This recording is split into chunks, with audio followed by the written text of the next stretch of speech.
அல்லாஹ் சொல்கிறான், நிச்சயமாக சத்தியமாக சக்கராத் வந்தே தீரும்.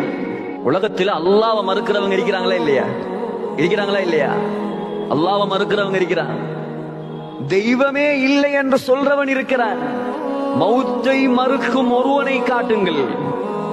மௌத்த மறுப்பான யாராவது? ஏன் மறுக்கேலா? கண்ணுக்கு முன்னால் ஒவ்வொரு நாளும் ஜனாசாக்கள்.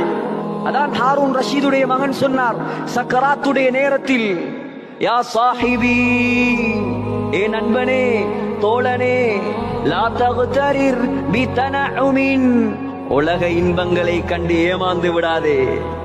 உலக இன்பங்களை கண்டு ஏமாந்து விடாதே. வல் உம்ரு யன்ஃபது, வயது முடிந்துவிடும். வன்னஈமு யஸூலு, உலக இன்பங்கள் எல்லாம் அழிந்துவிடும்.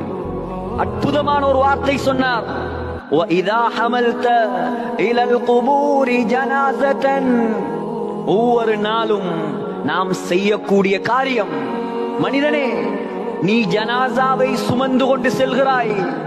சுமந்திருக்கிறோமா இல்லையா? எத்தனை ஜனாசாக்களை சுமந்திருப்போம், எத்தனை ஜனாசாக்களுக்கு பின்னால போயிருப்போம், எத்தனை கபர்ல இறங்கி இருப்போம். சிலர் வாப்பாட கபர்ல கூட இறங்குறல்ல, பயம். இவரை இறக்குவாங்க, இவரை இறக்குவாங்க. சிலர் வாப்பாட கபர்ல இறங்க மாட்டான். ஏன்? கபருக்குள்ள இறங்குறையா? சிலர் மையவாடியால போக மாட்டார்கள். சிலர்கள் மையவாடிக்கு பக்கத்தில் இருக்கிற கிழங்கு கடையிலையும் தின்ன மாட்டாங்க, பே வந்துருமாம். அல்லாஹு அக்பர். சகோதரர்களே, ஸல்லல்லாஹு அலைஹி வஸல்லம் சொன்னார், மையவாடிக்கு போ.